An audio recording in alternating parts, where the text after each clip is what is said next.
Sam Williams, welcome. Thank you so Okie much. dokie. Thank you for joining me on this balmy afternoon in Of every course, sense. I'm well excited for this. I love a podcast. So I never really get asked to do podcasts. So coming on a Oh, podcast, well, I love it. I love it. let's start on a few topics. Let's start on comedy, if we Perfect. comedy. So, are there any sitcoms or films or shows? Let's think back to, obviously, I know you're a young chap. We'll go back to 80s, 70s. I'll even take the 90s if we're being kind. In terms of what do you really enjoy from that genre? I think like the late 90s was like for me because like I sound like a snob here and I don't mean it to. I can't watch old films. They Yeah, because I know how good quality is now to look at. I get a bit scratchy to an old film, but I think comedy like late 90s was brilliant. yeah, And there are some things that I watch back off the top of my head, I can't think, but there are some things that I watch back all the time and just laugh. yeah. I think that when it gets into like the Faulty Towers, I've never seen Faulty Towers. And like Dad's Army, never seen it, but I can appreciate for what they are. Yeah. We've got Faulty Towers coming into the West End in Yes. like 2 days. Um, and I'm excited to go to that, and it Yeah. will probably spark my love for the TV show. Yeah. Yeah. So if it's that way around, like if I see something on stage that's been adapted from the TV show, I'll go and watch the TV show You get a straight up. curiosity for the origin, right? Like where that. Yeah. Yeah. 100%. Because I it's get that. I get that. I mean, the remake actually of um Dad's Army was pretty good to be fair. It's probably not a popular view. I actually quite enjoyed it. I think yeah, it took quite well, and obviously you got a few cameos from the original cast. But I know what you mean, particularly now. I tell you, the problem with the older stuff that I find, unless it's been remastered, Studio Canal doing a sterling job with some of theirs at the minute that they could have been made yesterday. yeah, This yeah, is yeah. Chris. But you get to the point where you can actually see every sort of spot, blemish, or bit of makeup on people, because back then it was filmed in such a way that it was forgiving. You Yeah, know? Whereas now you look, you think, oh my God, that's not stood the test of time very well at all. yeah. Uh, no, I get it. What do you find funny? Where's your sort of funny Well, back? funny. Okay. So like I love sketch comedy. I Mhm. love sketch comedy. There's a series called This Country. There's quite a recent one that like makes me howl and I watch it all the time and I will rewatch the whole series and laugh every single time. Um when I go out to Edinburgh, it's the same thing. I will choose to go and see comedy over theatre in Edinburgh because I know how amazing it is in Edinburgh. This country, I would say, is top of my list if I'm talking about comedy. I just think it's genius that they started off doing the pilot for Channel 4. Channel 4 were like, this is never going to work. They filmed it ages and ages ago. And then BBC were like, well, this is amazing. And then they made three series, and both of them are brilliantly funny. They're so personable. Yeah, And I think that I've met three of the cast, and every single time I'm like, this country is phenomenal. And they're like, we didn't expect it to do what it did. And I think that's what I love about it is the fact that I can watch it. I know it was barely made on on like yeah. a budget at all, and they're just having fun with it. And they're A all lot. related. That's what I love. Is it's like brother, sister, uncle, granddad. They're all related in some way, other than Yeah, like one or two of them. It's a bit like Schitt's Creek. yeah, They're yeah. that sort of dynamic, and I think it just works. And it's interesting what you say about, these. There's so many shows that have started off like this in terms of, the pilot has been, oh, it'll never work. Dad's Army, which mentioned, is one, I believe, as well. Absolutely Fabulous was another one more recently in the 90s. Faulty Towers potentially, and you listen back or you watch the docus and some of these things, you think, God, that might never have happened unless somebody had taken a gamble on it or picked that up. So Yeah, I get that, and it's still happening to this day. Yeah, I think one of my favorite comedy films is Ace Ventura: Pet Detective. Yeah, It's just genius, and I'm like, who decided to take the risk on it and be like, Jim Carrey is playing this crazy character that just goes around stealing dogs he literally steals a dog in the first 2 minutes of the film. It's so clever. it is. It is, and I think it's interesting that you look at some of these and you think, okay, well, maybe if they hadn't have been in it, but then I think the more recent stuff, I mean, you look back to In-Betweeners, Shameless, um, what's the one I watch? Brassic, Yeah, yeah. which is hilariously funny, if not dark humor, but it is brilliantly funny. Um, no, it's good to know. And I also like it's kind of with the comedy things. I mean, you mentioned the late 90s there. They went through the new wave of the comedians. So if you think back, I guess, to the likes of the Rick Mayall, Edmondson, that era, which were just coming into like this new, what was almost being kind of accepted as what is now funny versus what was funny before. We've kind of gone from slapstick and what people watching the P's and Q's Mm. to anything kind of goes just downright, whatever out there. And the little bird tells me, I don't know how true this is. I was going to ask you this about comedy. You're partial to a bit of a naughty joke or two a day with Gran. I love it. I love it. I literally, I told a joke today that I'm not going to repeat because it's line, but it's like it's one of those things where through lockdown, uh, the jokes came out, and I was just like, I saw such a decline in people that were genuinely funny, and I Mm. was like, all they need is that little bit of laughter to Yeah, spark that again.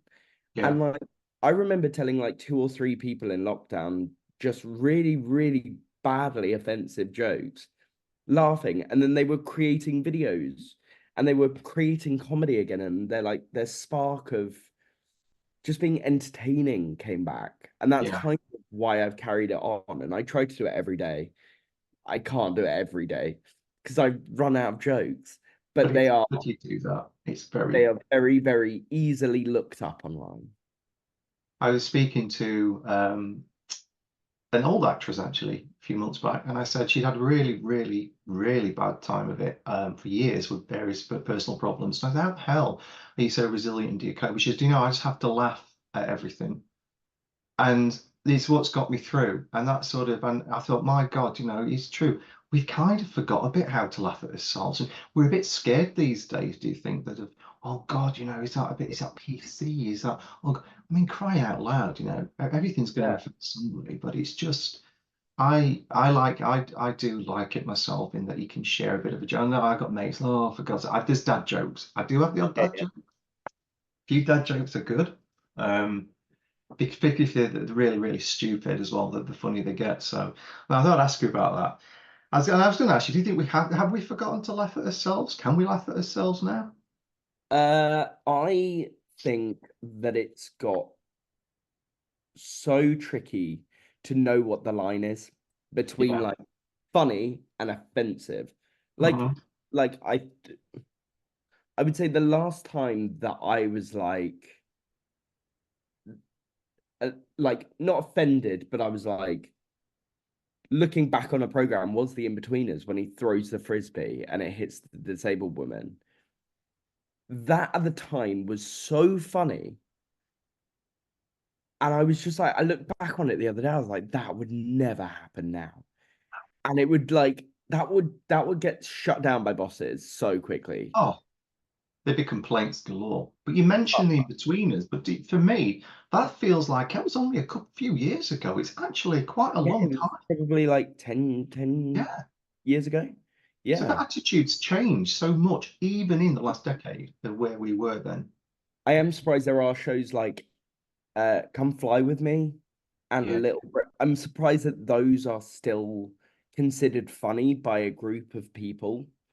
Because I think at the time, yes, again, we all found it funny. We were all like, this is hilarious.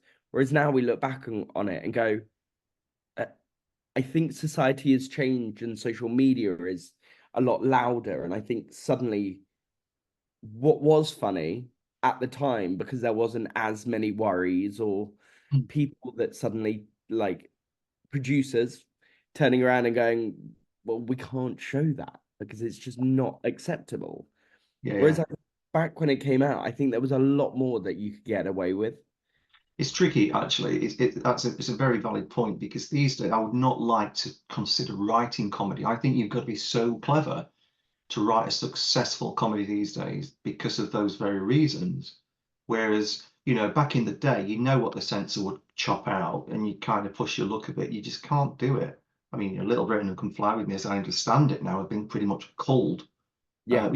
You've even got warnings on sort of certain stations, which drives me nuts about, use of foul language and smoking. And you're thinking, oh God, we've gone a very, Trigger warnings. And you're like, I went to the theatre the other day and it said trigger warnings includes a popping balloon. And I was like, sorry, what's going on? And it was like there was one what was it? I went to go and see Macbeth at the Donmar, and one of the trigger warnings was like contains death. And you go, sorry, this is Shakespeare. What's going on? Who walks into a Shakespeare show and doesn't think there's going to be a death of some sort? I Yeah, mean, where like do you, blood. I get blood, totally get that. But like yeah, death, yeah, yeah, like you don't book Macbeth to come out feeling happy at the end of that show. no. And we started this nonsense with strobe light, which I get, photosensitivity, and various other things, sexual reference. What I get it, I really do. Or certain subject matters are uncomfortable, but it's gone on that much now that the list is just kind of the prequel to the sort of intro to a lot of these things is like because of all these warnings, and you think, my God, is there anything left? What are we going to see? It's going to be a Yeah. very short show list. Um, Moving TV and film. So let's think TV and film. And this is any decade. What shows are you currently watching, or have you currently watched that you've enjoyed? I just finished Baby Reindeer. Ah, no, I've not. So I'm going to be la la la la la. Oh, okay. Oh, Heard a lot about it. Did you it's enjoy it? interesting because I knew Richard Gadd when I worked up at the park behind the bar, the park theatre. He was dating someone that was working at the park a lot. So I would see him come in writing, and like I remember him so clearly being like coming in like every other day writing. And I was like, wow, okay. And then I saw his face and I was like, that's the guy from the park that I used to see all the time. And I had tickets to Baby Reindeer when it was in the ambassadors, but COVID, Yeah, unfortunately. Um, but I remember being pretty gutted that I missed that actually. So yeah, I'm really glad it's got the reaction it has because it's a really important story that I think a lot of people are currently. It's just it's a TV show which is going to relate to a lot of people in the industry. yeah.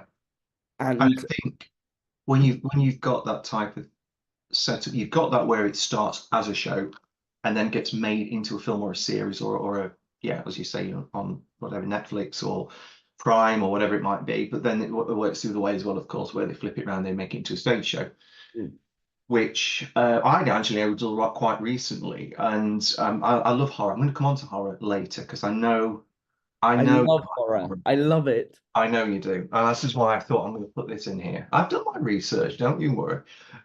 Um, and I found out that they'd actually done, I mean, you'll probably not know this film, but Night of the Living Dead, the original Night of the Living Dead, Oh yeah. black and white one, they did this on stage, and apparently it was absolutely out of this world. Oh wow. And it got like raving, not just from the fans. I mean, these are die-hard horror fans that you cannot impress. Through to the critics, through to but I never know, I never, and like you just said, I'd love to have known about that because I don't think it was that long ago they did it. I mean, the original film was what, the 60s, but this was probably within the last 20 years that they did this. Yeah. Um, but that I would love to actually have seen that as well. I really would. The Exorcist on. Did you see The Exorcist on stage when that was out? Yes. I thought it was brilliant. Jenny Seagrove, of course, she played. Thought thought she was Hilda. great. I saw it like how many times did I see it? I think I was kind of obsessed. I think I saw it 3 times Did you? in the end. Because I was like, this is so good. Yeah. Other people were a bit like, nah, it's not great. But like I remember going to see Ghost Stories. Yeah. And I went to the one at the Arts in like its final week when it kind of like the people that wanted to see it saw it. I went on my own. I booked my ticket. I remember I moved to London and it was one of the first shows that I saw when I moved to London. And I took myself to see it on my own. And I remember at the end being like, that was the most phenomenal, exciting piece of theatre because like I hadn't felt scared in a theatre before. I hadn't felt like walking down into the arts is creepy enough that True. like they had like transformed the whole theatre. So I've seen that like four That's or five interesting. That's an interesting, very interesting point. If you think if you go to sort of the Chamber of Horrors or you go to university, you're expecting that's what you're going for. In a theatre, the psychology of the theatre is it's immersive, that you're there to escape, you can switch off, you're in the dark, almost like the cinema to a degree, but you're sat there. But like you said, I got the same prickle with The Exorcist as I'm walking in, I felt uncomfortable. times. It did its job. We were sat Yeah. near the front in the stalls, which I regretted from the minute we got in there. We were next to grown men that were like rugby players that equally didn't say a word because they were just sat there crapping themselves to the point we were all laughing about it. And it was a lot of fun, but it was unnerving. And I remembered coming out there thinking, oh, God almighty, like I come off a roller coaster. It was Yeah, just, no, I think about it all the time. Like, and then they made Ghost Stories into a film, yeah, and I thought the film did the play a lot of justice, and I thought it was really brilliant. Because I like my girlfriend worked on one of the original Ghost Stories, and I was like, I remember seeing it, and I ask her all the time, I'm like, how does that work? And she's like, babe, there's like people dressed in black at the back, just like pushing something, and I'm like. But that shouldn't be scary, but it's terrifying. and it's something as simple as somebody being dressed in black. I'm sat there and I'm thinking, I'm squinting away, trying not to spoil it, but trying to work out how they're doing this, and I can't do it. Yeah. And that's the bit that really irks me. And the fact is, I mean, Enfield Haunting was the same. That suddenly the loud bang, and then the sort of the granddad, the old guy appears. Jesus, honestly. But The Exorcist was one of the ones that I absolutely loved. I love 222 Ghost Story as well. I'd only seen that quite recently. Yeah, I think that it's really clever. My girlfriend worked on that as well. So uh I think it's genius. I saw it with Yeah. Lily Allen and thought she was brilliant. I went to go and see it with Tom Felton, thought he was brilliant, and then saw it on tour. I thought they were all brilliant. I didn't know The Tom Felton had done it. That's interesting. Okay. I didn't know Tom Felton had been in yeah, that. he did it in at the Criterion, Right. just after COVID. Just after COVID, yeah. I mean, it's COVID seems such a long blooming time ago. I'll come on to Mm. COVID. We'll talk about lockdown and COVID shortly. But let's down horror. Let's talk about Blumfest London. Yes. Now that did look like a lot of fun. I saw the Oh, pictures, I saw the post. yeah, it Uh, was brilliant. they do some Uh, incredible stuff, Blumfest, right? yeah, it was I've actually still got the video. Really annoyingly, I do this thing where I'll edit a video, do the voiceover, and then forget about it. And I'll be like, I'll post it then. And then like a brand deal will come through, and I'll be like, okay, I'll post it then, because then it will get tracked. And then I just completely forgot. Completely. But that was really fun. That was a really cool event that I went to. Uh Was that a pop-up? What was it? so it was an event thrown by Blumhouse, but it was Charnley Communications who are amazing at setting these things up and having the right people there so that it's not too starry or they're all Right. influencers that were there. Yeah, yeah. Um And I remember going with my friend who isn't really a horror fan, but I was like, I have to go. I did something that isn't like me. I had to cancel on a friend's birthday because I was like, I need to go to this. This is awesome. And I remember going and there being such good people there and being like, all of these people love horror, absolutely love it. And Yeah. at the beginning, we were like sitting in the cinema, and I was like, okay, it's a normal cinema, few balloons, just normal. Was there a And warning about the balloons? I'm joking. it's it literally, I was like, okay, balloons. I was like, they're balloons, they'll get taken away just before the show, before the film starts. And literally, they were like, shut your eyes, three, two, one. And literally, like half the people weren't closing their eyes because they wanted to see how it was done. But genuinely, these balloons just popped and no one was near it. They were in the middle of the stage and they just all popped at once. And I was like, that is the magic of That's not only TV and film, because you would expect to see that on film and be like, well, there's someone with a big stick poking yeah, it. yeah, yeah. Um, but also to see it from like a theatre point of view of going, wait, this is some of like the heavyweights of the horror world. Oh And yeah. you've just done something so simple, but it was so effective that people came out and spoke about it at the end. They didn't talk about the film, they spoke about that certain bit. And I was Well, like, and it's something they're going to do this because, like you said, just then TV and film, there's special effects. There's you can do a million takes when it's yeah, so you've got one shot, and if those balloons don't pop, it's a massive, massive gamble. yeah. And you Yeah, had like 100 people filming it on a phone. yeah, yeah, yeah. So if it didn't work, there would be a missed opportunity. Yeah, no, true. That sounds incredible. That sounds. I mean, Blumfest, Blumhouse, and I think sort of in terms of the horror genre for me, growing up being an '80s kid, there were some of the best horrors with the '80s. But actually, gosh, I feel old now because a lot being remade, Yeah, of course. and because you see them, and what a lot of people and people I've got younger friends and I've got colleagues at work, and they say, I say it's not an original. I say, yeah, it's a prequel, or this is, I mean, The Omen, the latest Omen's the Yeah, same. the first Omen. Have you seen it? Yes. Did you like it? Yes, but I watched the original the day before Oh, okay, fair. because I couldn't quite remember. They remade the original, didn't they? With oh God, I can't remember the bloke's name now. It's a few Yeah, like years. yeah, This was not the that old. Gregory Peck original that they did, and I'm glad I did because it made sense then when I went to see. There were kind of elements to it of the Norn and the Conjuring universe Yeah, type bits to it. yeah, Some bits are a little bit predictable, but the story itself I always find a bit unsettling. yeah. Not, And it's I just thought with this new film, I was like, it wasn't very scary. It was down to it was the story that was just the main point of yeah. it. And I didn't, there wasn't a moment in that film where I was like, oh, it's scary. I No, was I like, agree. I predictable. agree. Leaving Uh, the cinema, or what I did think about was actually, oh, that fits in with the first one now, why that happened. But I didn't come out there thinking, ugh, like I've done with yeah, some films, yeah. some of the I stuff that mean, like, I do think that things like Paranormal Activity, people are like, why aren't you doing more? You make them for no money at all. I They make know. a crap ton of money. And actually, I really respect them for going, listen, we produced three really good films.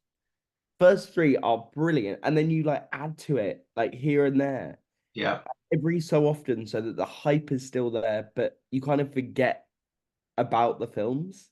yeah. I think that's kind of the joy with horror films at the moment is you never know what's going to come out. Like, No. And then we went through a spell of nothing, and then we went through a spell where there was sort of loads of good stuff coming out, and then you started to hit things like Halloween Ends, Halloween Kills, and all that. Of course, that still harks back to '78 in terms of yeah, the of course. original. But they kept a lot of the core cast, Jamie Lee Curtis, and they even brought Donald Pleasance back with the AI, which was just Yeah, yeah, genius. mad. It's just crazy. Absolutely mad. But I it's mean, like I've always like loved horror films throughout. I think mum was like, well, I'm going to show you these horror films so that you don't go to your friends' houses and get scared when you watch them, and you shouldn't be. So I remember watching Jaws with like a friend and being like, "Meh." And then watching like I remember sneaking into the View Cinema in Leicester Square because I didn't have my ID. I snuck in, I bought a ticket and then walked around the ticket person to get into the Paranormal Activity, must be three at this point. yeah. I remember sitting on the back row and like constantly checking if they were going to come in and like take me out, which I was more scared of. Looking Yeah. back on it, like if they got me, they couldn't have done anything. They would have just been like, listen, you went in the wrong screen. Whereas to me, I was like, I'm going to get arrested. I'm gonna, They're going to make an example of you in the middle of Paranormal Activity 3. yeah, they probably saw me on the cameras and was like, let's just leave him. He's worked hard to get here. Like, Yeah, yeah, and Tilly, do you know I was in the View, which has the beautiful, what's not the Everyman, which are great cinemas. There's the other ones, the Deluxe, the Oh, Picture House. yeah, yeah, Yeah. but the View ones, we went. What did I see more recently there? I think I went. I was Charlie, the Chocolate Factory, we went to see, Oh yeah. and we went to something recent. But actually, as you come out there, you can see on the monitors at the top, they've got the night vision things on there. Yeah, yeah. So you're thinking, oh my, not that I was doing anything I shouldn't have been doing, but you think, God, I wonder how many people they clock on Yeah, yeah, of course. that I mean, doing all. they now in Cineworld, they come round with like a camera. So every like 10, 15 minutes, you will see one of the people coming in, True. filming everyone so that they know that everyone is still in their seats and Yeah. it's no one's come and joined, which And I think nobody's is got a tripod at the back that's set up just 100. nicely. Yeah, Yeah. I think it's brilliant. But here's a question for you. Go for One it. of my favorite franchises, Jurassic Park. Yeah. Get it. Would you call it a horror? Because I had this conversation with someone the other day, and I think that it's a really interesting conversation. It's interesting in terms of what I know you like dinosaurs too, and it's it's an interesting one how you define it. Simply because if you ignore the rating to begin with, because let's be honest, there's a lot of films that are out there that have only been 12 and 15s that have been pretty unnerving if they're in their own right. Psychologically, I think if you think about what it stands for, it's terrifying Yeah, because of the fact that I think we are messing with genetics, and I think that without getting into conspiracy, there's a lot out there. And I think it's based along a lot of fact. yeah, Some of that, even if it's not consciously done on fact. Is it sci-fi? I mean, back, again, being an 80s kid, back in the 80s, it'd be cast as a sci-fi fantasy maybe, but these days you think, well, actually, there's some parts of it that are genuinely terrifying. Not in yeah. terms of the gore, because they're clever how they do it, Mm, in order to edit it down so much that it's suitable for that target audience, but yet, as an adult, you can be thinking yeah. about. And I remember, I'm old enough to remember the first one. I saw it in the cinema. I wish Uh, I'd kept the merch from it because I'd have been quite rich now, I think, on eBay. Wow, have you seen some of those original T-shirts are going for like crazy money? Mad, mad. Like I have like just a jumper, the Jurassic Park logo on it, and I remember walking out and someone being like, "How much you want for it?" I'm like, "I bought it from Primark or somewhere." You can. I bought it like 2 weeks ago. You can just go in the store and buy one. And he was like, "Oh, thanks." I was like, I'm not going to scam somebody out of money because I bought it from Primark." But it's yeah, I think that series is just phenomenal. I think the Yeah, Jurassic Park. I also controversially go on. think I prefer Jurassic World 1 over any Jurassic Park. Yeah, I got to the end of Jurassic World when she says open pen 9. I got so overexcited. But also I think there was such a gap in between the park and the world yeah. that there was still that like there was still Distance. something in me that was like, okay, Yeah, we're gonna bring it back and they're gonna do it properly with like not properly, but like technology's changed so much. They can literally create a dinosaur and have it breathing. yeah, yeah, yeah. It's mad. But I'm guessing, I'm not saying just as a series, I guess. Hmm. And Ghostbusters, it kind of falls into this a little bit as well. I mean, that's a little, I don't mean in terms of horror so much, but in terms of that, what they've done very cleverly is they've pulled little strings. And I think when they pulled strings from the previous into this one, Hmm. you've got Sam Neill coming back and you've got some of the core cast there. It kind of works because I don't know about you, I've been to see films that have been like a sequel to something that's been a few years, and none of the original cast take part. And you kind of sat there all the way through thinking, well, why is they not? It's Yeah, just yeah, of missing. course. It leaves such a Yeah. void. That's a really interesting question about Jurassic Park. It's going to make me think now about I that. the other day watched Cruel Intentions because I it's currently a show in London. Had I you never watched seen it? Cruel Intentions. I had seen it as a kid, and I remember Right. it being very sexy and Yeah. very steamy. Yeah. Is that And who's is it Nev Campbell, Philippe? yeah, Sarah Michelle Gellar. There's Michelle McGellar. That's And another. then In Yeah. the second one, it's Amy Adams, and you're like, wait a sec, these are I know. really good casts. Like Yeah. these are really good films. So I'm glad that like I rewatched them now. Like if the show hadn't been a thing, I wouldn't have rewatched them because they're in that era of like they're on the edge. They're on the edge of like they they, they don't look great. They Yes. look a little bit fuzzy around the edges. When were Whereas they? Late 90s, mid 90s? It must be mid 90s. I think it must be mid 90s. I'm sure it was. I remember having it on video, Cruel Intentions, and I remember thinking it for the time it was quite racy and quite Yeah, sexy, yeah. full of very beautiful people, and you're thinking, yeah, okay, it kind of worked. Well, I've not seen the show. I will be, hopefully. Um, Kind of moving away slightly from horror, but staying on films. So, and this is very tongue in cheek, but it's a genuine question: Marvel or Bond? Um, Marvel. I'm not like I think I was a little too young for Bond. Yeah, It wasn't my sort of thing. I loved like Step Brothers and stuff, and like that was just really funny, really silly. Ace Ventura, all of those things were like my childhood. So really, Bond was a little bit too serious for me. I was like, I can appreciate them, and I think they're brilliant yeah. films. But for But me, Bond personally, as a young kid, I mean, these are the originals I'm yeah, referring to. They were always on a bank holiday or Christmas. yeah, And we used to sort of go over to my grandparents at tea time and it would have started. And it'd still be bloody on as you got home yeah. like 3 hours late. It's like, how long is this film? There's such And long films, and you have to be dedicated to them. yeah, You can't just like start and then stop and drop in for a second, then come back out again.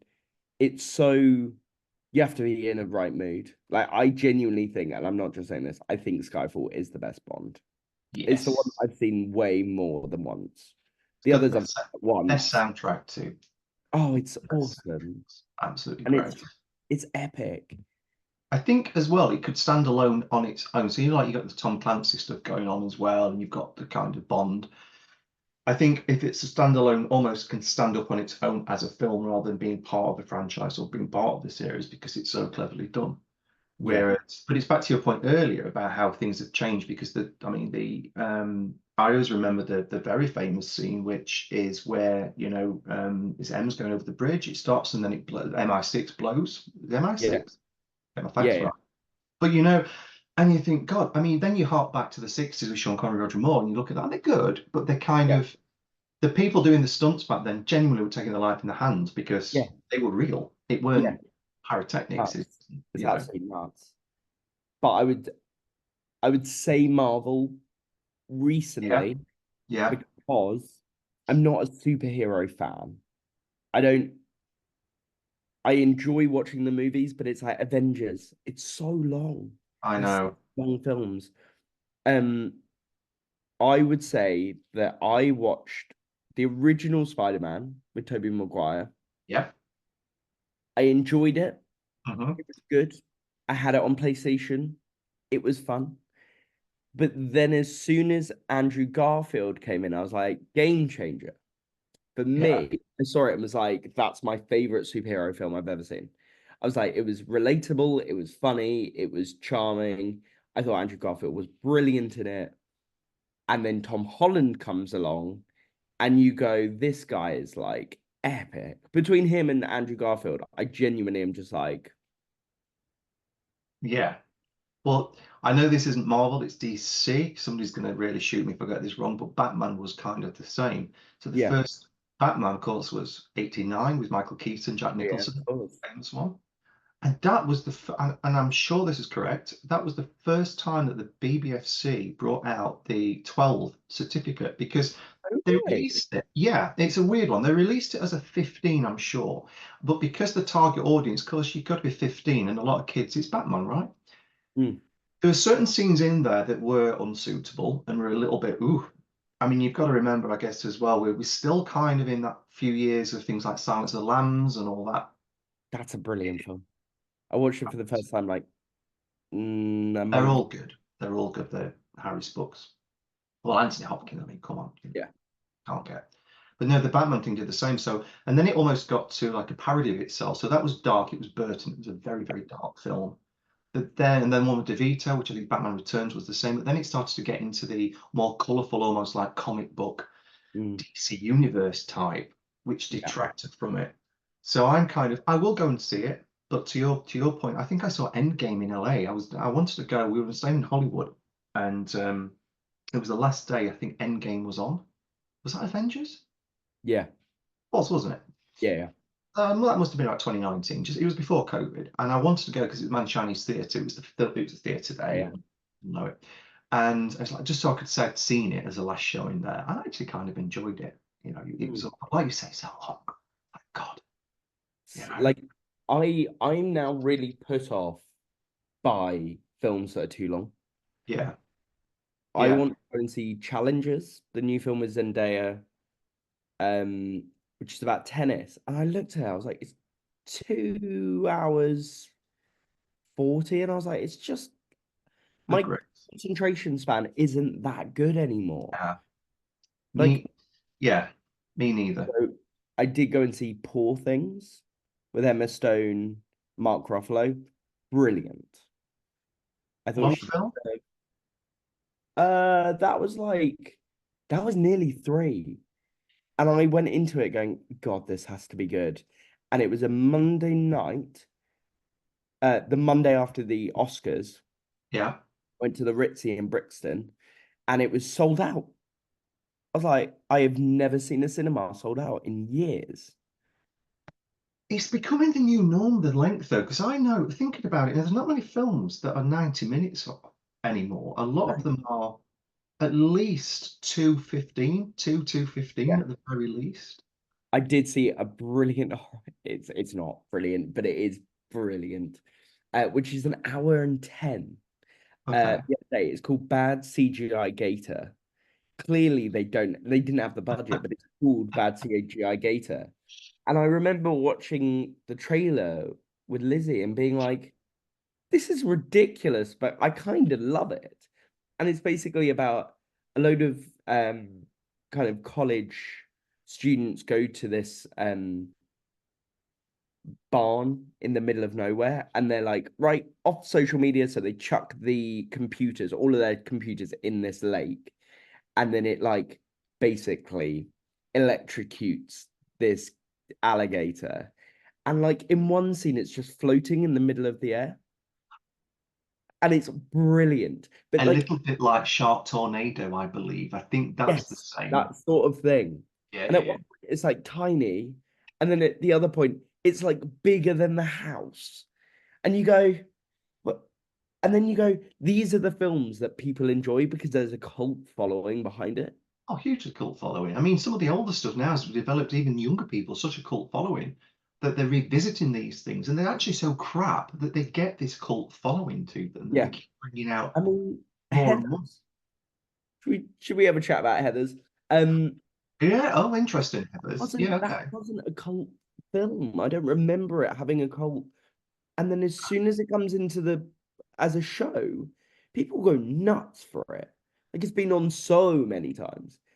But like That was people now go Chris. back to the film and watch the film and go, God, this Yeah. is great. Oh, I who really was it? Tell, the tell me, film. Sam. Chris, who's in the film? Christian, who played the lead? Uh Oh, I just can't remember now. he was That's in Interview with the Vampire, wasn't he, as well? Oh God, I'm gonna say Bale. It's not definitely not Christian Bale. It'll come to me. It will come. Google it. Google it. I can't remember who it is. I'm gonna uh come on. I'm gonna actually touch on cult films that go to the stage shortly, and I mhm. know one of these things will speak. And actually, I remember one of your posts that you posted on Instagram was about the Oscars, and you put this, and this kind of I could relate to this. So you tell me about attending this, but you commented about wearing a suit, Yes. and I read that and I had a little smile because I am currently with you. I absolutely despise. I'm not an old hippie by a long stretch, but I hate this whole suit of boot thing. I think because I work from home as well these Yeah, days. of course. that I do not see the need. It doesn't reflect who. There's a time and a place. I do get it if it's Hmm. the Oscars and you've got to kind of think, oh, okay. But I'm with you, and I think these days, I go out, especially London, you'll see this more. I mean, I'm up north, when up north, but London, you'll go out and they'll have a suit on, they'll have trainers on or Converse on. Yeah. Kind of looks cool. And it's kind of like a little bit of the old stuff mixed with a Mm. full penguin garb or, the rest of it, unless you're in some sort of bad 80s film or, 1800s. Yeah. It's kind of, so I did remember smiling at that. What was Yeah, that? I don't like wearing suits at all. I have fluctuated in weight my whole life. When I was like 20, I was like 18 stone. And I just remember like going into a shop and mum being like, listen, this has got to be the last suit we buy you because this isn't like you're going up suits every time we go to another event. She was clearly concerned. And then I saw myself in a photo when I was at the Olivier's with Ma. And I remember looking at it and being like, I hate how I look in that. And so because they're also like tight and like I love wearing them when I know that I have worked hard on uh, going to the gym and dieting. But Yeah, I think that yeah. wearing a suit, going to an event, I'm like, if I go to an event, I will wear a white t-shirt rather than a shirt because I always will go like it's casual, it's more casual, it's less like smug. I feel like people that like I get people have like beautiful suits made for them, but it has to be the right person. I'm literally dressed in all black denim today with a white t-shirt. Every day I basically do it. Or I dress in blue. The two. The two go hand in hand. But Yeah. I Beige and really white are no good. And I yeah, thought it was really, I know the picture you're referring to, the one with Grant at was it Olivier Awards? yeah, yeah, Because I think you put it on actually with the post. yeah, yeah. And I think you're right, because I actually reflected back myself on a picture from a wedding actually a few years ago and thought, oh my good God. You look Mm. at it and I'm just thinking, why did I think that? That none of it looked remotely flattering. And you No, think, whose benefit was that for? I was bigger. like I hate when you go to events wearing suits. You know there's gonna be photos. You just Yeah, So if I'm feeling comfortable in what I'm wearing, I would much rather do that and break a like I've been to weddings where like I've been dressed in a pair of black jeans because my suit trousers don't fit. Like it's that sort of thing where I look back at photos and I'm like, that was the perfect weight, but was I happy? Was I had I done that because I wanted to fit in that suit, or was I just concerned about how I looked? Whereas now I think that so many people are like, just be happy in who you are. If you've 100%. got a good personality, then Yeah, that's kind of what matters. Like, see beyond it. But I think that's not just an industry thing. I think that's almost a society thing that's moving away. And I think it's got better. Actually, that's probably one of the best things from COVID and lockdown that people did work from home, mm, relaxed a bit more. I yeah, wouldn't turn for a serious meeting. I mean, we talked about the secret events that, as we said earlier. And one of the things that went through my mind is, God, I'm going to have to wear a suit. And then I thought, no, actually, I'm not necessarily going to have to wear a suit as long as it's smart and it does. exactly.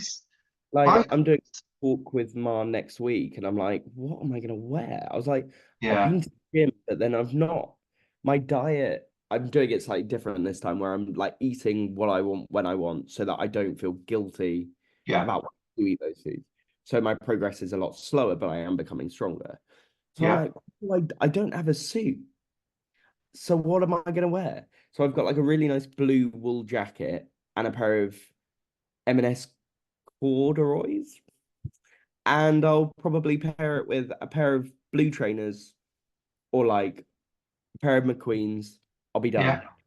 Like yeah, all of the photos on my Instagram at the moment, I look back and I went to Wicked on Thursday.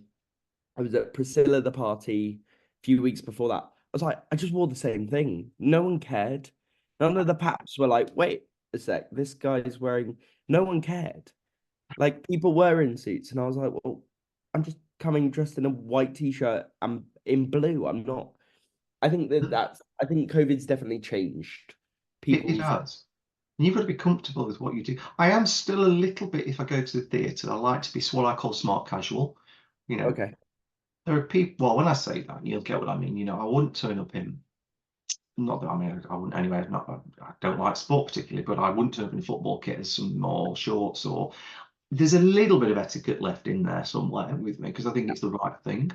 But Hmm. then again, I'm totally with you in that there's nothing wrong with M&S, by the way, because most of my work wardrobe is good Yeah. old M&S. M&S or Zara.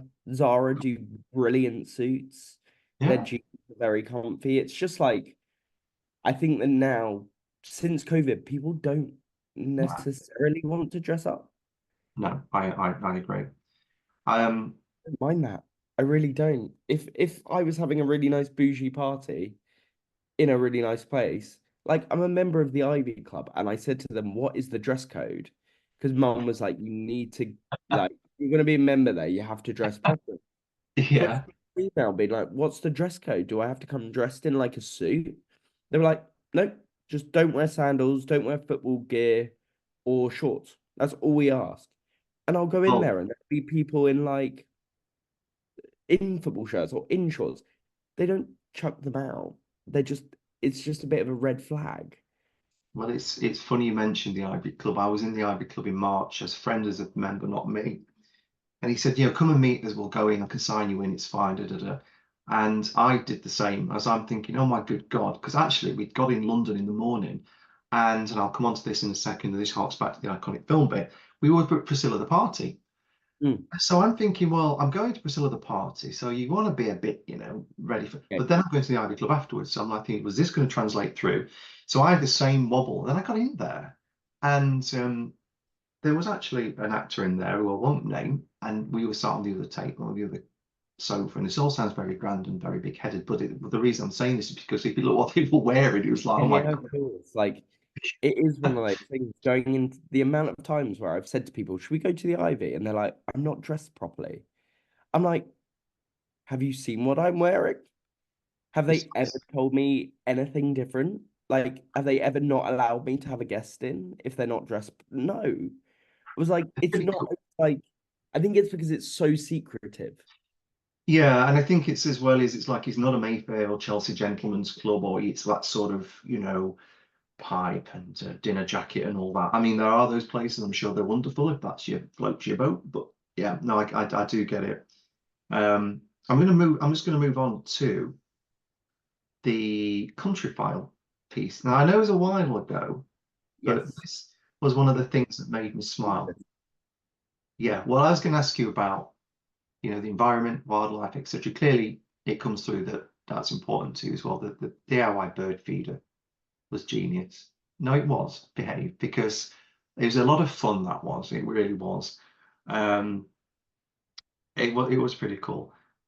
So what I guess in terms of, and I don't mean wildlife like globally, but certainly in the UK, and I know through your family that there's that love and passion for the environment as well. That much I do know.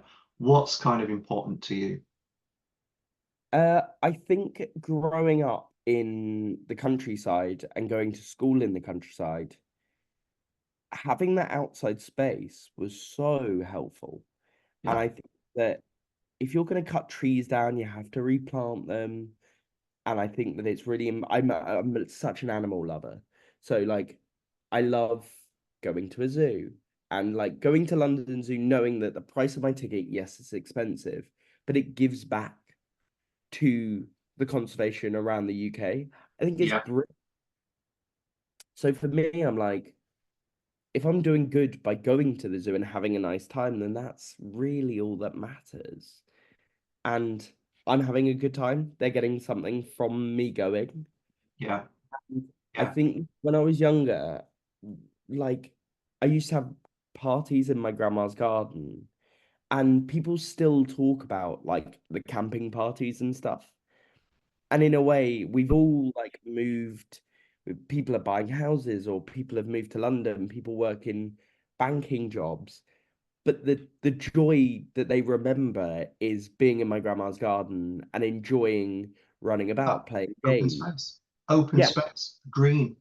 Yeah, I yeah, needed lockdown. I was in London, and before they made the announcement that we had to lock down, I had moved to my grandma's. My grandma had moved to her partner's. So I had all of my grandma's space to be like, oh my God, yeah, this is amazing. There was a hot tub and a pool, and I just had this space. And I yeah. think that the countryside, for me, because I grew up there, there are moments, let's be honest, where I'm just like, oh, the countryside. But there are also moments where I go, they were so important to my younger years. Playing football in the garden, and Yeah. I I just hate the fact that people don't have that experience as a kid now, where they're like, we want to sit in and play video games and You are watch stuff. exactly. And I guess Where even when you were younger back then, there was still, I mean, even when I was younger, I'm not that much of a fossil. You'd got the games, being a gamer wasn't really, you'd go in there, you were allowed for a couple of hours, but then you get kicked to actually play out. yeah, of course, and you go and meet mates and Yeah. all Build of dens. yeah, Just to love and it. I grew up rural too, so very similar. A small village that backed onto a load of crags, actually, prehistoric, right through fields, and it was beautiful. And we'd be out all day yeah, because it was green. like I don't know about your parents, but like my mum and grandma were like, just let us know where you're going and just Yeah, go. I was yeah, like, I was doing like BMX tracks and yeah. stuff like around the village and like creating obstacle courses and staying out till late. But mum was always like, well, I know where you are. You're not going to go far. And if there isn't like an injury or you get lost, just cool. Yeah. Whereas now there's so many different things that go into that where like I think kids have grown up so much quicker due to COVID. Hugely quickly. And now they've got everybody's got a mobile. I mean, I was a bit younger. You'd have to go to a phone box. So you'd have to make sure if you were going to be out, you'd have to either cadge a 10p if you Mm, needed to ring, and that was on dire emergencies of pain of death. If the lights of the street lights had come on and you weren't home, but if there was a genuine reason that you wouldn't be put on the guillotine, you could mm. ring your 10p. But it's crazy to think back now that all you do is, we just do this now, and Yeah. you're tracked. You can track You don't even people. need to do that. You can just say it into your phone. But yeah, and Like, off we go. it's Absolutely, that's great. And I knew I was very big into wildlife too and the outdoors. Love it. And I'm quite lucky because I live I'm not live too far from the Peak District too. So for me, lockdown, when we could do it, was about walking and getting back to basics because we'd forgotten. Go down like the canal lockdown for a was walk, massively back down to basics. I was like, okay, there's my sleeping schedule. I had a Zoom basically every night with friends where we would all drink and play games and it suddenly felt like the childhood in that I had kind of came back because you're still doing the Zooms, but you are face to face, Yeah. but you're still just talking. You're talking about how your day's been, what the updates are. Do I do that now with my friends? No. There are days where I don't message all of my friends and go, how's your day going, mate? Because I just Do you don't. know, it's nuts. It's nuts, Sam, because if you think about it, actually, we've got all this technology at our fingertips. I'm as guilty. There are friends I've not spoken to for so long. And you think, back in the day, you'd have to pick a phone up Mm. or you'd have to physically go and give them a knock or go around. Whereas now, there's really no excuse for it. I mean, we do. I think we just all have got wrapped up into our own little world. And of course, online now, you can do, face every platform going, which brings me quite nice segue into TikTok. Ah, So, I mean, I know the origin of this with you. I've obviously followed the Instagram things, which I think it's a nice tale, and I think the way you did it, and the fact is, 260 odd thousand followers, maybe yeah, more. just off 260.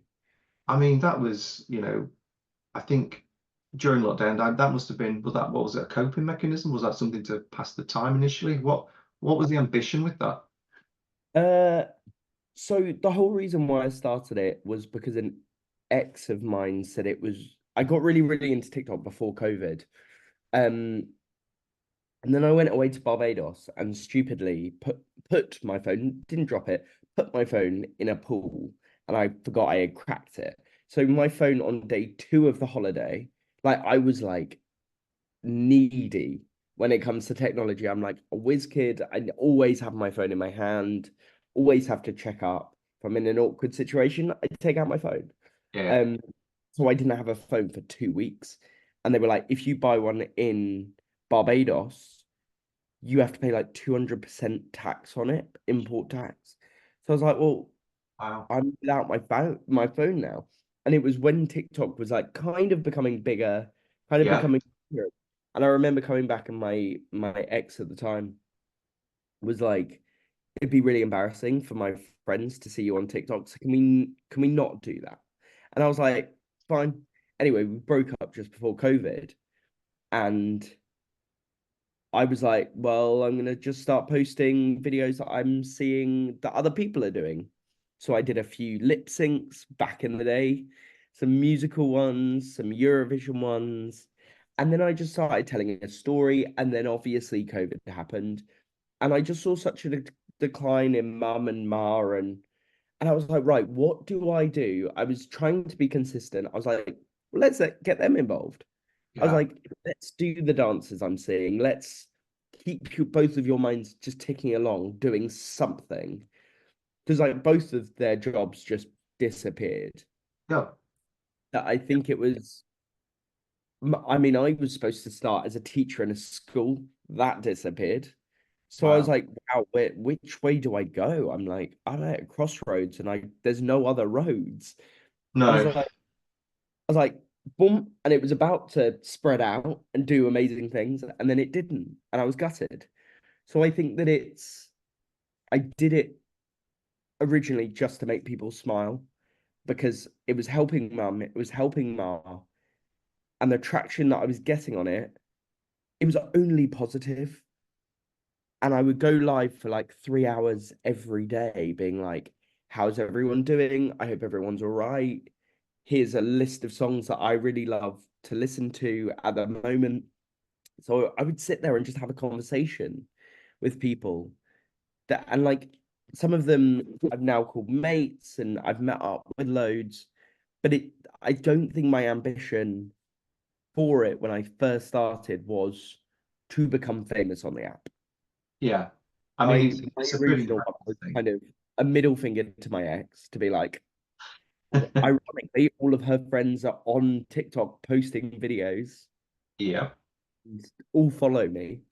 Um, But it's also but cognitively, you mentioned your mum and grand there. It's they're a different era, different generation. And I remembered with my own grandma thinking it was so tough. They weren't in particularly good health as well. I mean, she's 90 this year, and it was a struggle, particularly as she lost my grandfather as well. So she got that she lived in a relatively large property with a lot of land, so she's kind of isolated. She's on the edge of the woods. It sounds very Hansel and Gretel, but that's the reality, that she's not near anyone. And I didn't have, but you go back to, if that's made one person happy and that's brought you together as a family, yeah, that's really that's fantastic. literally like I was getting comments like, "Oh, you're using your grandma to get famous," all of this, and I was like, "Listen, if you saw my grandma away from like every day currently, I was like, you wouldn't be seeing who you normally think you would be seeing. Yeah. Like the people that you think are strongest are actually the weakest."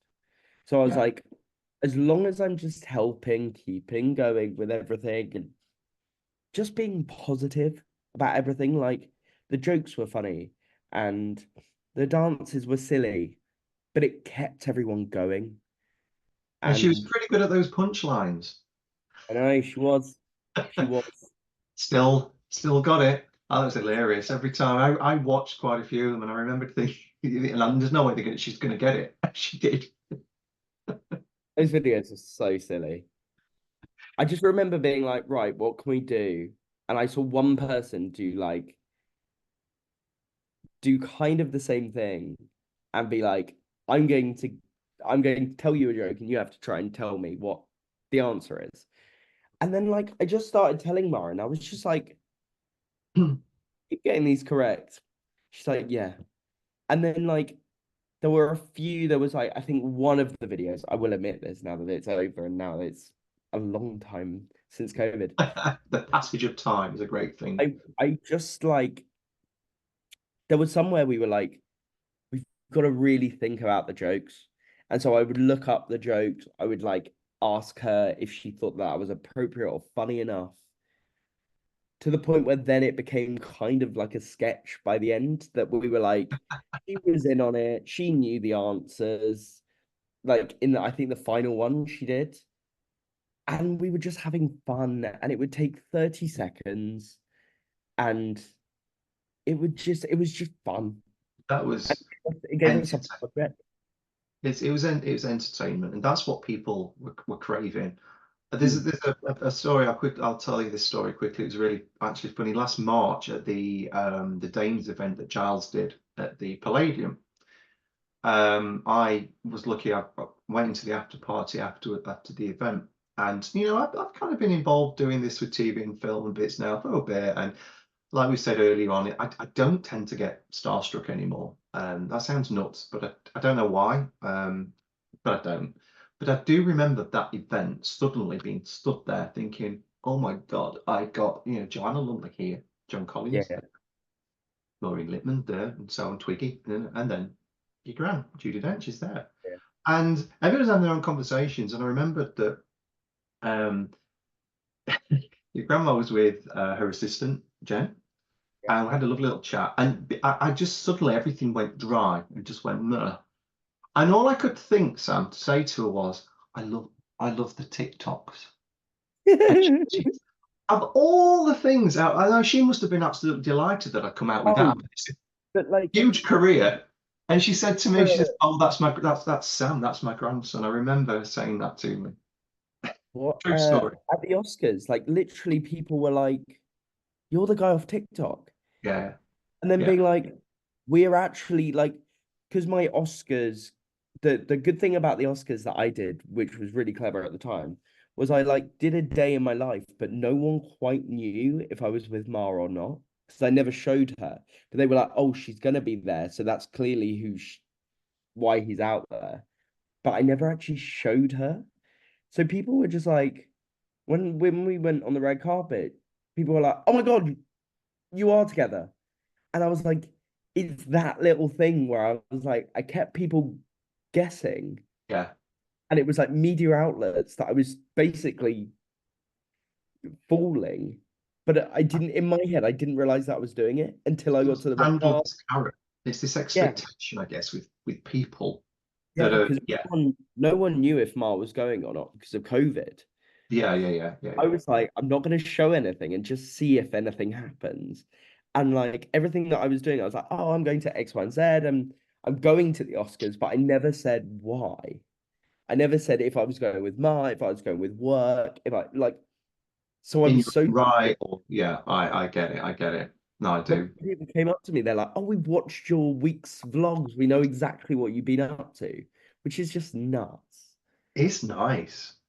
And It is, it shows that actually the contribution there, you might think at the time that this was like, "Oh, what am I doing? Is this going to work?" But it clearly did. And I think it was just a good thing that as a catalyst, there wasn't many people doing it. As you said, it had started to kind of grow these legs. I mean, I don't use it, I never have, not through choice, just because I've got other things. It's like you're trying to juggle everything. Um, but it was good, and I think people just want something new and fresh that they could just actually forget about all the hideous stuff that was going on out there, and just people were split from their families. The fact is that you were doing it where whether it's your mom or gran were in different areas, but it showed you how you could pull everybody together. And yeah, I think that's probably what people remember because it's the humanity side of it as well, a little yeah, bit, isn't it? yeah. It's so I was going to ask, I've got a few more questions to get through. Cool. Um, and I'll come on to theatre in a second. We've kind of covered the gym as well. That's one of the things I was going to ask you about as well. Um, but there's two bits here I was going to ask you about. There's a quote that you put on one of the posts, which I absolutely love. You've And really done your research because when I was on a podcast the other day, I don't know if it's come out yet, but there was like it was very shallow on the it was on the surface. I was like, I think you've just come up with some basic questions, and you're just like, What's your favourite cake, Sam? What's your favourite? exactly. Uh, I don't know. I always, if I'm going to do this right, we're going to dive in and we're going to get something of value. And I thought, so do you know, I kind of knew enough, but I thought, no, I'm going to get some. I want to know and know somebody. And there's a quote that you put on that's, you're you, and that's more than enough, which I think Yeah. is one of the most lovely quotes I've ever heard. And I may steal that actually because I think it's a tagline that is absolutely perfect. It should be on t-shirts. Why is that so special to you? I actually stole it. So it's from a musical called Dear Evan Hansen, which there's many things around me. Uh, that it is my favorite musical. It's the musical that has spoken to me the most. And at the end, he says it because he goes throughout the whole show, he kind of makes up this whole false reality. He's like, there's a girl that I really fancy, and he just keeps lying to get himself into certain scenarios. And he says that at the end, and it's so powerful. And I think that when I was in COVID, I was like, Dear Evan Hansen just got me through every day. I was like, there were the cast coming on my lives, and I was like, what is going on? I was like, why are they coming on my lives? I'm like, I look up to these people, like Yeah. phenomenal quote. Um, and I think that it's a quote that I don't use enough. I think as well, in a world of social media, that sometimes we forget that actually, you are you, Yeah, as in me, you, whoever, and that is sometimes enough. Because let's face it, I think, we talked about the gym, the body image, and all this, and I think everybody goes through it. And one thing that irritates me as an older guy, slightly, obviously older than yourself, is that because I'm kind of from a slightly different era, I look at that now and I just see the superficial nature of some of these things, which is partly why Retroboy is kind of not to do with how everybody looks and whether you're the most glamorous with perfect teeth and you've got a six pack and because actually, to be quite honest, Sam, I look on there and I do follow a few people that look after themselves mainly because I find them interesting if it relates to me for my age or the things that I like at the gym. But the most I'm just like going, Lord, actually, this is boring. You know, how many size fours and six packs do you want to see in a day, and it just gets a bit toxic. yeah, So I think that the quote there is something that, yeah, we should all sometimes you just got to think, I'm all right, I'm enough, yeah. what I've got. That musical has so many good quotes, like "You are not alone, you will be found." It speaks to not only people in that moment, but it speaks to a whole generation of people who Mm, I don't think musicals do it enough, where they like take into consideration the viewer and how they might be feeling. Whereas when I saw Dear Evan Hansen, I saw it on Broadway first with Ben Platt. And I thought it was amazing, and then it came here, and I was like, "Oh God, this! Please let this be good. Please let it be how I remember." yeah, And Tutty walks on stage, and I'm like, "Oh my God, it's me on all floods back. stage." Yeah, Like this guy is like a year younger than me, saying stuff how I was feeling. And I was like, "Oh my God, this is phenomenal." I think I saw it like 15, 16 times in the end. Like I was like if I was feeling sad, went to go and see it, cried my heart out. yeah, If I was happy, I went. If my mate was there, I was like, I don't care. I'm going to pay for tickets because I know that you're either going to love it or hate it. If you hate it, I don't care. But just to have that, it's yeah. like, I get it. Sometimes it's that comfort zone for the 2 hours or so that you're in there, that if it speaks to you as well. And I think that's testament to a bloody good show when actually you go through that emotional spectrum. I did yeah, it more recently with everyone's talking about Jamie. oh yeah, So went to Sheffield to see it as well. It was absolutely amazing what they did. And it's when you get that little lump or prickle and you think, God, that's got me. And it can I be a got it. line, it can be a song, and it stays with you. Yeah, I got it. I went to go and see two strangers carry a cake across New York, Sam Tutty again. And when Dear Evan Hansen was on, my mate Jack, who's in the show, he's such a lovely guy, Jack. But I had this like weird thing where I couldn't go up to Sam Tussie because I was so like, and like him and Jack were living together at the time.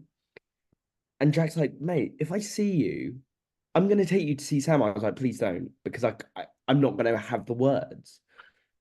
So what I started chatting to him, and I saw him in Brighton, and I stopped him in the middle of the street, and I went, hey, I just want to say congratulations for the Olivier's, all of this. He was like, oh, thank you so much.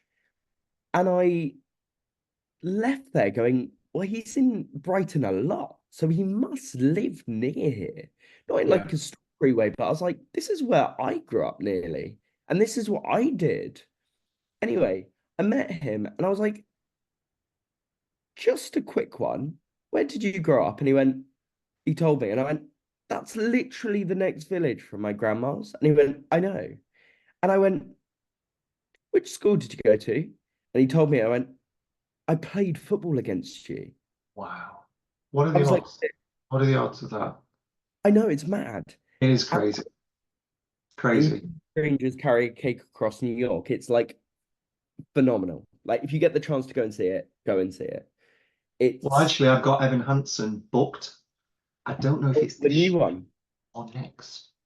Is it this year? When's the run? I've got so much Yeah, it will booked. be end of this year. It's booked. It's been booked for maybe a few weeks. I'm interested to see what they do because there's a new producer, new version. Oh, interesting. Okay. It's not going to be the version we know and love. You're gonna go and see it? Yes, 100%. I Because guess you kind of got to get the, you but it know, will all. They have to get the casting right. They have to get the yeah. casting. Yes, Um, it can make or break any. yeah, it can't be a cheap show. No, no, no, no, no, no, And if no. it is, then they're gonna lose people left, right, and center. Well, they've got a legacy to live up to, right? Yeah, Because people yeah, remember that. yeah. Which again, good segue into Priscilla the Party. Talking of legacies, talking of iconic films. My word, what a film, what a groundbreaking film Priscilla, Queen of the Desert was back in 94, 93. Hmm. Done on a Gonna budget. admit, I walked into Priscilla the party. The PR lady was like, "Will you do something on our socials?" I was like, "Absolutely." She said, "If you've seen the film, what does the film mean? If you've seen the musical, let us know what the musical." And I picked the phone up and I said, "I'm a bit of a fraud here. This is my first time seeing anything to do with Priscilla. I've never seen the film, never seen the musical. Wow. So this is going into it. I am a complete Priscilla virgin at this point." And she was like, "Oh, thanks." And I looked at my socials and mine was the only one they didn't use. I was like, Ah, I can understand it. darn. I mean, Yeah, but then again, it's another one, 93, 94. I remember it coming out. I had it on again on video. Back then, my parents struggled to understand what they watched it, but they kind of struggled to understand why. How old would I have been back then? Maybe 14, kind of. And it's a strange one because it's kind of I remembered watching it, and let's face it, there's some decent names in that. I mean, you've got Hugo Weaving that went on to The Matrix, Terrence Stamp for crying out loud, Guy Pearce, big names, and yet it was done on a budget, on a shoestring, to the point where between takes, I'm told that it was still sewing together the outfits because they kept falling to bits. And then it went quiet, and then things started to change a bit in the 90s, and then Russell T Davies ended up doing Queer as Folk for was it Channel 4. So things kind of started to move, probably hopefully in the right direction. But then the stage show of Priscilla started as well. And I thought, God, this is either going to be fantastic or it's going to be, and it was an absolute blast. I remember going back 2 or 3 times to see it, and then I went obviously locally to the provincials to see it, and to the local theatres to see it. And then the Priscilla party, I was like, what the hell's this now? What more can they get out of it? And we went, and I got to say, I was pleasantly, it's a lot of fun. And I it is think, a lot of fun. I thought it was slightly too long. yeah, yeah, yeah. There That was a lot how of loo breaks, but then again, that's an age thing. yeah. And there's a bar. I when I went along, I was having a really crap day that day, and I was really not like I was like gonna cancel. I was like, my mate's doing press, so I'm gonna be going in on my own. my plus one was like, listen, I can't make it work. Suddenly called me in. I'm like, fine. Yeah, I went into the room. I didn't know anyone until yeah, the show started. But it's it's fun. It's really fun. Unfortunately, it's coming off, which is a shame. But I can kind of yeah. enjoy it. The thing I don't think it knew kind of what it was. The bit that put me off it was the when they kept moving all the set about because it's Mhm. quite an immersive thing. I'm not going to say too much in case anybody's going to see it and they've not. But anyway, the only bit that I would criticize was that because I found then that we were kind of sitting, we weren't drunk, we were merry. We'd had a few Yeah, drinks. It was only early afternoon. Mindful, as we said earlier on, the idea was the next thing. So I'm trying to be on best behavior. And then they kept moving these damn things. I'm thinking, oh, this is really getting inconvenient. So I went and stood at the very back just to get yeah, away from that. yeah, of course. But it was kind of, it felt pop-up-ish, and I'm thinking, is this kind of going to be Yeah, very short term? I think it is. I think it is a short term thing. yeah. Well, it was supposed to, I think, just run. It had an open-ended run. Yeah, yeah. I think they were testing probably great area. I mean, where it's actually, I hadn't been to that area for a long time, Yeah, and it's it's really cool in there. It's really very nice. cool area. I just Yeah, think like, I saw Guys and Dolls at the yeah, bridge, and I thought the exact same. I was like, I missed so much of it because I was being moved or I was being squished into a corner, yeah, or like, people weren't moving from the back, so you just got squished up against them. I yeah. did get to a point where I was just like, I'm missing stuff because I'm, I, I'm like this with the person next to me, with someone standing right in front of me singing. I'm like, I, I yeah. enjoyed that, how close they can get. But at the same time, I was like, they're all really talented.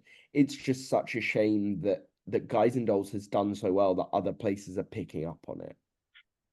It's kind of the how these things are evolving. I mean, the nearest to that I've been was we saw Ian McKellen in Hamlet in Windsor a few years back, and we were on the stage. So that, yeah, Yeah, I went there. I you went went there. I great, was working in education in Windsor at the theatre yeah, during Hamlet and Cherry Orchard. and Cherry Orchard, Yeah, and we were on the stage. So of course that was an immersive thing. But I'm sat there and I'm thinking, God, it all goes through your head. I'm an overthinker in life, Sam, and I'm thinking, I need a lid. What if I drop my drink? And I just sat there like this. I didn't shift for yeah, the yeah. first bit, thinking, God, there's all this stuff going on. So I do get that. But a couple more of my favorite, and I know, I mean, we can talk about the theatre, we'll talk about the theatre until next week. But Dear Evan Hansen definitely on the list. Backstage Billy we mentioned earlier, and also The Exorcist as well. And Beautiful. one, I think, well, two of the very, I kind of got this bucket list thing probably similar to you, and that I've always wanted to see the great. So of course sadly people like Olivier have gone now, and it's a bit too little. Yeah, But I have managed to get a lot ticked off. yeah, I don't think I've ever seen your grand on apart from the Dames thing, which is not really the same. It's not theatre as such, but it was great. But I saw Angela Lansbury in Blithe Spirit, which was out of this world. yeah. I Uh, went gutted. I don't think was that 2016. It seems a long one. It might even have been 2014. Yeah, it was a while ago. It It was a might have while. been 2016, I want I to think say. it might have been. Yeah, I think it might have been. I mean, wow. And never again. Always book good tickets. I remember being That the one that was at the Duke of York's? Or am I a getting that mixed up? Because they Angela. I want to say Shaftesbury. I don't know if it was.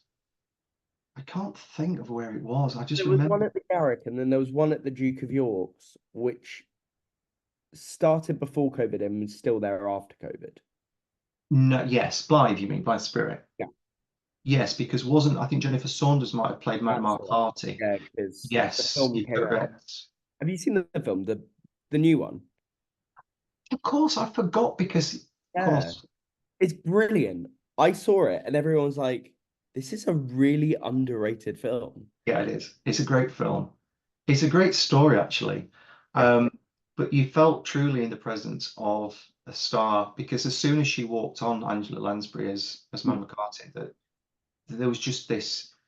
I've never heard anything like it. It give you the shivers, and she was very candid about the whole thing, Angela Lansbury. She says, I know people had turned up to see Mrs. Potts or Jessica Fletcher or whatever. But Yeah, she yeah, said, you know what, it didn't matter just because people have come to see the show. And it was great. I mean, the only other time I've kind of felt the same was we saw Maggie Smith in A German Life, oh yeah, yeah, The Bridge. yeah, Um, and obviously different subject matter, but it was just the only bit with that is they said that was quite long. How the hell she did that, I have no idea on her own. yeah. But It's mad. the stage, did you see it? Did you go and see? I don't know if you saw German No, I Life. think I saw the show after it. And so you've got this stage that's slowly, so minutely coming out that you don't realize that she's getting closer and closer and closer. And bizarrely, we were sat behind Ian McKellen, Oh wow, nice. which was nuts. So it was really funny because my partner was then distracted because they're an X-Men fan, sort of that. And I'm thinking, wait, this is what we've come to see. I mean, those tickets were like hen's teeth, you Yeah, know, ridiculous. yeah. But There it, is certain it things like I'm off to see Operation Mincemeat tonight, oh yeah, yeah, yeah. and it's only one price bracket for the whole theater. So I'm like, it has to be good for that price that I've paid. It's gonna have to be good. The thing is, I don't mind paying more because you know you're going to get better seats there. And I'm privileged and lucky that I've got that opportunity to do that. I Hmm. think it's kind of, I know a lot now they're running these schemes, especially for students, where they do a bit of a lottery that you can access the first few stalls for the same price, and all that. And I think it's just making theatre accessible to more people, which is what it should be. Everybody should have access Yeah, to theatre. and I think the theatre etiquette now has become so awful Yeah. because of COVID. I feel like people sat in front of their tellies and they haven't, like the other day in on Broadway, Eddie Redmayne was in Cabaret, and a woman literally got up and pulled on his skirt and asked him for a selfie mid-show. And you go, sorry, who are these reprobates that go into a theater and think it's accept like I understand it's immersive, so like he comes into the audience, he talks to you. But once the lights go down, you are seeing the show you have paid for. Don't go up on stage and pull on somebody's costume. I can't believe, I just can't believe, and this is a problem that has only become worse since COVID, I think. It's like Mhm. almost the dogs have been let out. And I've been in shows before where people are just talking, and I'm looking at them into the stalls thinking, you must have paid north of 90 to 100 quid for these seats each Yeah, yeah, to yeah, sit there and frigging talk through it. And, sometimes you think, is it worth saying anything? And I do say something sometimes if it's bad. And sometimes it's the people that are just, they don't particularly, they look well to do. They're older. They should know bloody better. And yeah. it's just crazy. And actually, some of the events that we were talking about earlier with the other company that run these, that goes on there as well. I won't say there's heckling, but there's a lot of that going on. Yeah, And it's just a bit like yawning, a bit cringe. You think, oh God, what? yeah, it's very interesting because I went to go and see Wicked the other day, and there were Yeah, some kids behind me who had sweets and were talking like openly, being like, "What's going on?" And like the parents weren't doing anything, and there were four kids who were all chatting to each other, all had like sweets and stuff, which let's be honest, isn't the kids' fault. no, Like no. it's the parents for buying it, but at the same point there were so many people turning round and then distracting me because of what they were doing, and then the kids behind me were doing something, Yeah, yeah, yeah. and then like and I was like, there has to be a level. Like I used to sit through Shakespeare when I was like 5 and be like dead, like serious, and I would know the rules. And if I Yes. spoke, I knew very quickly not to talk in the theater. Or you get taken out. Yeah, I did, even if you were being too, I'm not saying panto, but even some, if you were being too, well, I wouldn't have done it anyway. It's the upbringing, but I'd have been dragged out, yeah, and that would have been it. But yeah, I think as well, one of the things with London is, and I wasn't come on to London theatres, is that of course that's the mecca, that's the mhm, go-to, of course it is, but equally, I think it's now. Um, we're getting better, certainly with the productions, because obviously, a lot of the time we wouldn't get the official. So say take places like Nottingham or Birmingham or Sheffield, which aren't far from me, you would kind of get part of a run, but it would be with a different cast and it would be part of the official tour, but it'd be more watered down. Yeah, of But course. there's been some absolute gems that we have had, and this isn't just paying lip service. One of them that I really enjoyed, which the mug's on point, was Ocean at the End of the Lane. Yes, yes, yes, yes, I yes. thought it was brilliant. And what's funny about Ocean is that my grandma's gardener, his daughter-in-law is the director. His son is the person that made all the puppets. Wow. So I've known about it for years and years and years and years. And of course, Mum ended up being in it. Finty was in it. Yeah, Mum was in it on tour last year. Um, and like I remember like going to see it the first time at the National and being like, yeah, it's good. It's all right. Yeah, But then I went to go and see it at the Duke of York's and was like, this isn't a big enough theatre. And I yeah, was really disappointed in it. I saw it on tour and it made so much more sense. So yes, much. And I suddenly went, oh, they've got the vastness. So they've suddenly got like the National was through the middle, Duke of yeah, York was small. yeah, Then as soon as you put it out on tour, it's like massive theaters, and you can ramp up the music, you can ramp up the volume, ramp up the lights, and I think suddenly it just spoke volumes. I don't know whether that's because Mum's in it or because it hit something different in me when I saw it. But like, it needed the space. I only saw it in Sheffield at the theatre in Sheffield, and it worked. I mean, I hadn't seen it anywhere else, but it worked. I had heard of it. They were, and the reason I enjoyed it particularly was they just got elements of Stranger Things, which I was a fan of as well. It was almost that kind of thing going on a bit with it all, but it was so cleverly done. But yeah, it did command a space to deliver that type of production. I can't yeah, imagine. and like it deals with such like important subject matters that like not many ones are kind of brave to do. Yeah, Like talking about death in that way and like how you grieve and if like you're a single dad, how it is actually pretty hard to let go of of the mail that comes in and how important that is and trying to control kids and it's stuff like that that you don't normally see on stage.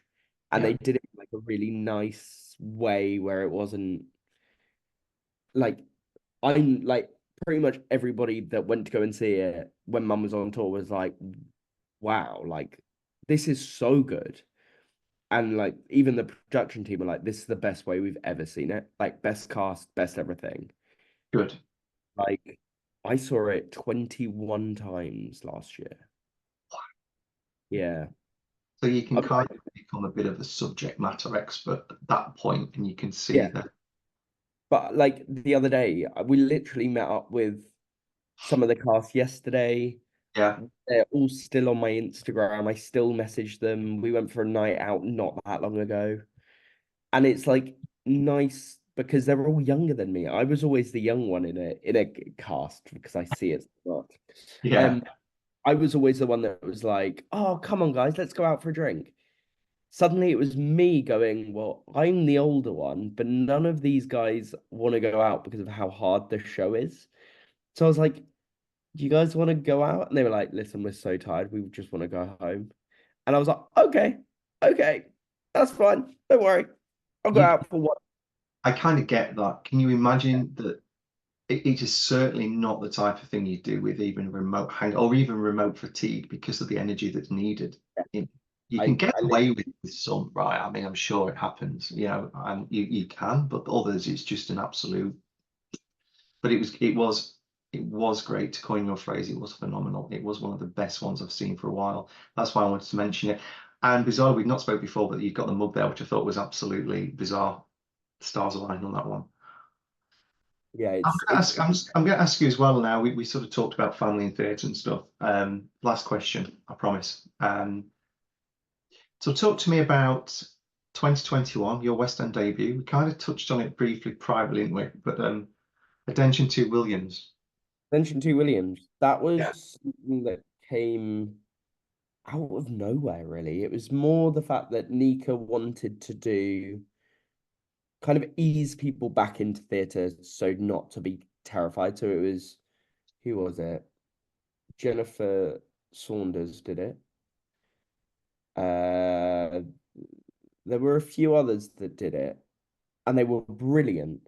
Anyway, they were like, well, why don't you guys do it?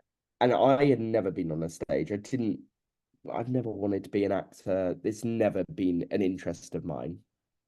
So that day, I like Lizzie and I had started going out. She was the stage manager on the day. We had Giles Torreira, Olivier, winner, asking the questions, but we were still in what's the word? Social distancing. So it was like a third full.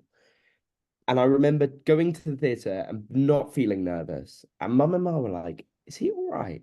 Because he's very quiet and very normal. Whereas we're the ones freaking out. And I was like, firstly, we got paid really nicely. And I needed that money, which was amazing. Um, but as I walked out, I knew it was just friends. I knew that there was no worry in me. There was no fear walking on that stage because all I was doing was talking about myself, talking about the family and TikTok and all of that malarkey. That it was really interesting to walk on a stage and talk openly about me because that never Yeah. happened before COVID. Yeah. It's like we'll have Judy and Finn. There we go. Um, Yeah. and so for me, those things, podcasts, um, any of that, like if I get asked to do like a bit to camera in a theater after a first night, I panic. I panic at that because I know that's something that I'll probably share and all of that. So there are things that I look back and go, oh, God, I wish I had said that about this show. But then, like, as soon as I'm talking about myself and I'm on stage and I'm being asked a load of questions that were aimed at us as a three, easy, You've totally got your fine. wingmen as well there, or wing women, Yeah, I guess. who And have done it so many times. well, in that situation, particularly with the time it was, if it's a third full, the distancing, that people are there because A, they want to be there, not because they Yeah, have to or they're curious. So you're kind of amongst friends almost that you yeah, of can, course. that must feel quite relaxing as well. I mean, the Palladium event in March, which is a complete contrast, was I've Mm. never seen so many people in my life, and it was a complete sellout.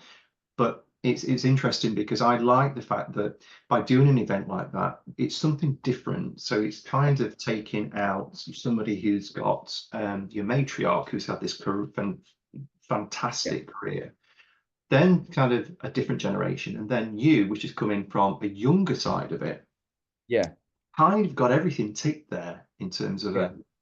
a show, which is brilliant. It's It, good. they're fun to do. We did one for Main Chance, which is Jenny Seagrove's charity, where she looks after horses, donkeys, Yeah, daffodils. yeah, yeah. Um, but we did it for that in a school in, was it in Worth? Maybe it was Worth. Um, but I remember walking out on that and being like, oh God.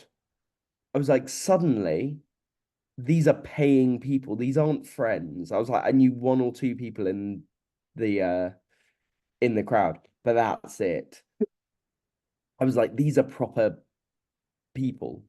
Um, but yeah, again, I was like, it was at the beginning, it was just kind of talking about us and how we are as a family.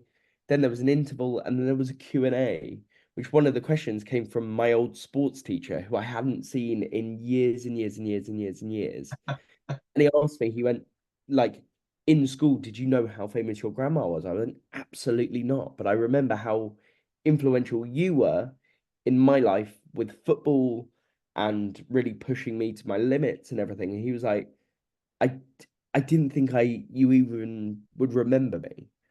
And it was that sort of like full circle moment where I was like, oh, people are asking me questions. This isn't Nice. normal. No one ever asks me questions.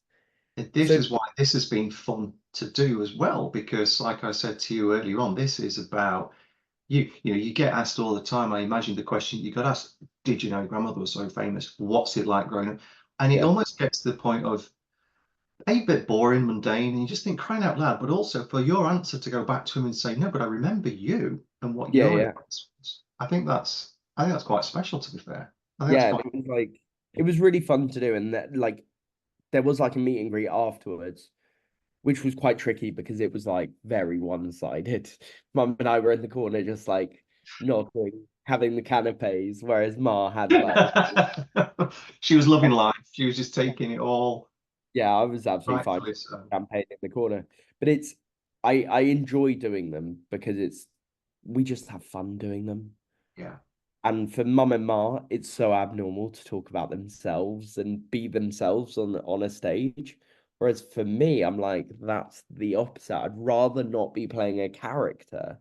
oh I'd yeah, rather be me. I'd rather I could talk till next week about me yeah, and stuff to go on and about my life. But I think for them, they're so used to being a character that as soon as precisely. they're like, this isn't me, guys. You This is can't say it. anything bad about me You because strip that away, that comfort, almost, I guess, like that glass barrier. You yeah, of suddenly course. that's gone, and it's your raw. This is actually about you. And I've seen this with the interviews with a few people. It's like, oh my God, you talk about me, right? Oh wow. And you know, they're not even contentious or very probing questions, but they suddenly think, oh, I could answer you as the character. I could answer you as this. That's kind Yeah. of that. That's really, really. I do get that. Whereas you kind of haven't got that taint, not having been No, an I'm just actor. like, I've never wanted to be You're an just actor. you. So if I get asked questions about me, it's easy for me to reply because it's just me.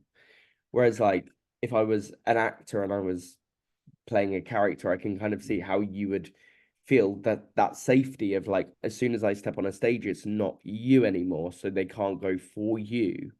Whereas if you do like a Q&A, they can go for you. Like It can. people can ask you the questions that hit slightly harder or the Yeah. questions where you Yeah. go, I Yeah. don't Yeah. think I answer that. Precisely. Whereas as a character, like Mum and Ma would do that standing on their head if they played characters that they've played in the past. You could do it easily. It's it's the natural instinct, isn't it? Yeah, This is why they are pros in what they do, and this is why they've been so successful because of that gift. Almost yeah, like, people are a surgeon, it's a gift, or it's your calling, or whatever. To then be put in that arena yourself and actually just talk about yourself. I mean, and myself as an individual, I don't like talking about myself. I'm not kind of comfortable with it. This mm, is good because it's a conversation and it's kind of yeah, been bouncy. But if it was like spun, you almost get a bit like, I'm at your mercy now. I'm like, oh my God, especially yeah, in a theatre. You yeah. can't just stop recording or you can't just say, let's stop and start that bit again. You have It's to just tough. carry on. You just carry on with it. It's tough. It's fascinating. Like when I see Mum and Ma on stage, I'm just like, fair play. I couldn't Yeah. do that. Whereas like me going live on TikTok during COVID, I had like 400 people on there. And Mum and Ma are like, are you kidding me? Like, did you talk to anyone? I was like, no, people just asked me questions and I just kept the conversation going. I was literally looking at a picture of myself for 3 hours.